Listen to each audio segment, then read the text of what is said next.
If you could ask a question of a content creator and ask them anything and they've got to come up with an answer that satisfies you, what would the question be? Let us know in comments. And remember one thing, we only ever get this day once. Yep.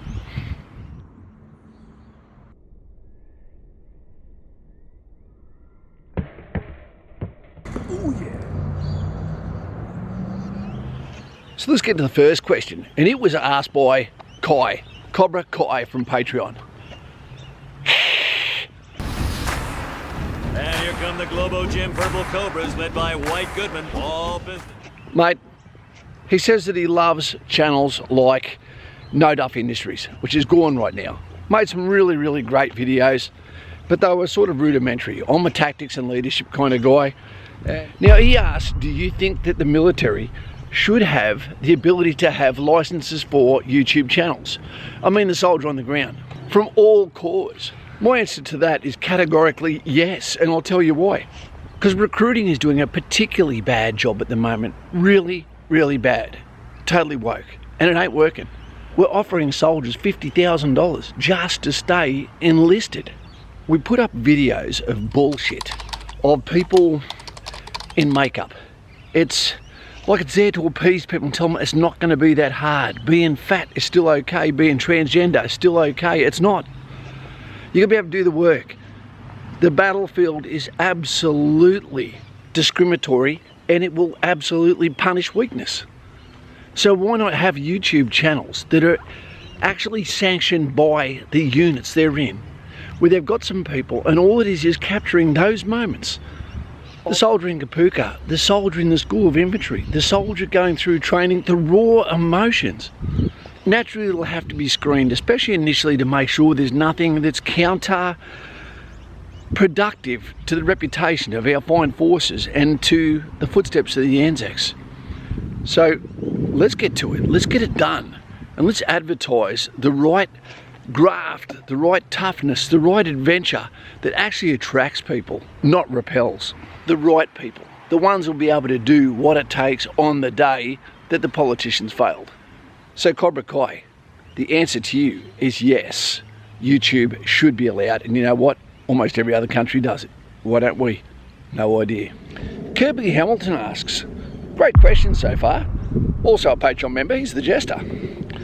What can you gain by looking in the mirror and taking a hard look at yourself? It's open for discussion, he says. It's a great question, Jester, and that's why it's in this video now. Mate, you can learn so much by working out, are you a net positive or are you net negative to this society? If you're net negative, you either need to shut the fuck up or do something about it. Make a change. And one of the most famous songs of all, Michael Jackson, Man in the Mirror. It was all about that. It's time to make a change. It's time to look at yourself. And if every single person did the same thing, we'd live in a great world right now. A really great world. No litter, everyone a good Samaritan, waiting for Superman. It'd be great. Now, it would be a society that is worthy of humanity.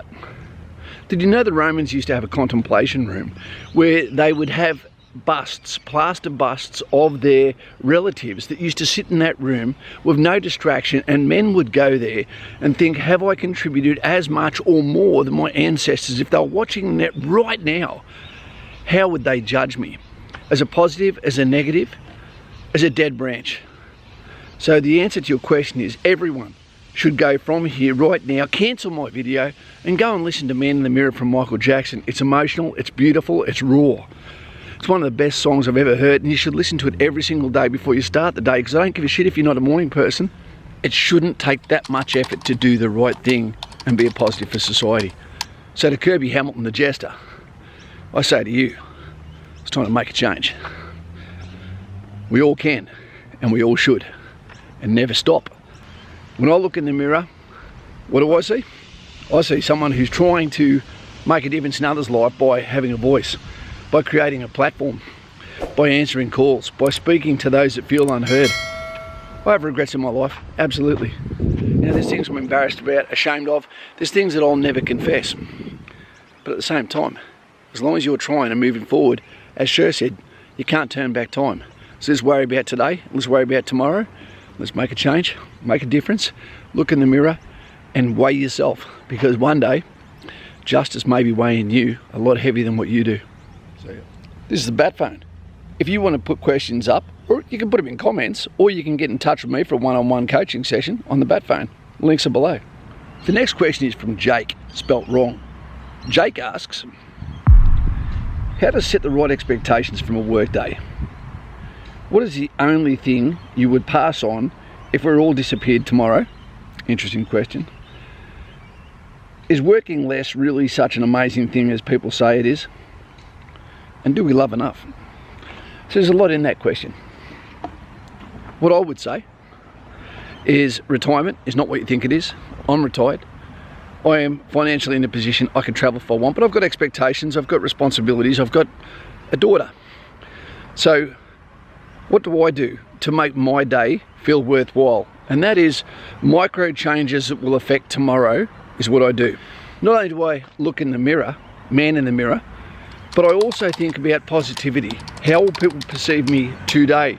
But one of the hardest things is, as a military guy who grew up in an army family community, you know, father, myself, my friends, my brothers, my sisters, okay, I was trained to protect Australia from menaces and threats, both domestic and abroad. What happens now when you try to stay positive, but you look and think, is there just as many pests and threats to our country domestically as what there is abroad?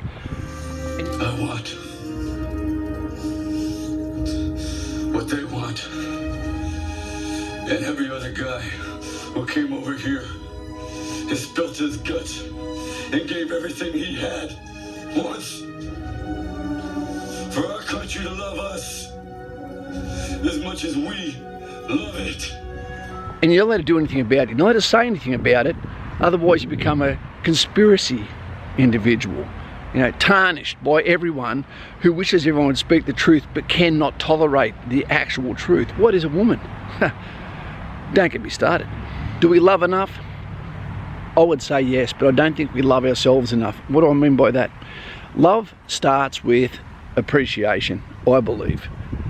But you have to be able to weigh yourself and say you're a net positive. Do we love enough? Do we judge enough? I would say that is a better question. If you have self-regulating shame, do I need to eat an entire pizza? Do I need to finally give up drinking and substance abuse? Do I have to watch what I say a little bit more around those that I'm hurting on a daily basis with my words, with my gaslighting?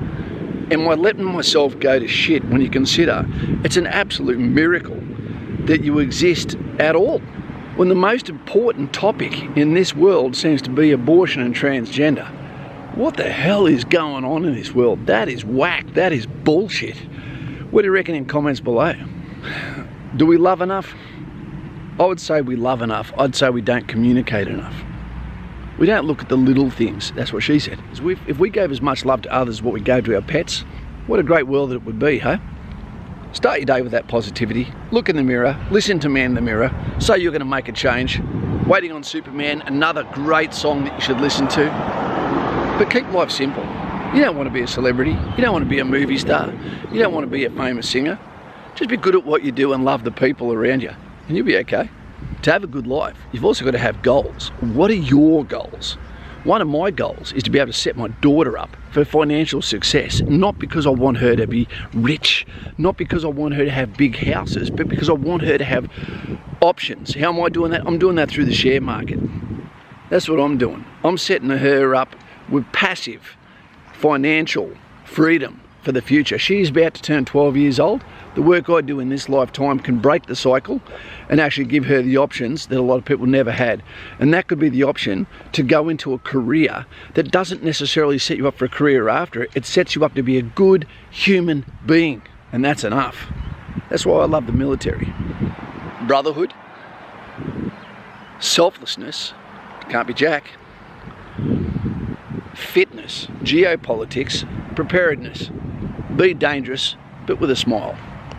I sort of jumped around everywhere Jake spelt wrong, but I hope that sort of answers your question. Let's go to the next question. If I could finish off with one last question of you, why do our politicians seem like they don't love our country as much as we do? They don't love us. They don't want to do the right thing. How much money does it take before you've actually got enough, or is it all about power? I hate our politicians. I hate them. They send us away to countries without the ability to win as military force. They give money to where it shouldn't go instead of those in Australia that need it. And I'm not talking about welfare, I'm talking about those that are suffering. So my question to you is, what could we do right now that would make Australia a better place? A better place. Let us know. So team, I think that's enough for the questions at the moment. Let's keep it at 3. What was your favourite question? Okay, let me know in comments, and if you could ask any question, what would it be? Let me know. Ask below, subscribe to the channel, and know that conversations is where everything improves. Well, not really, not if you're a politician.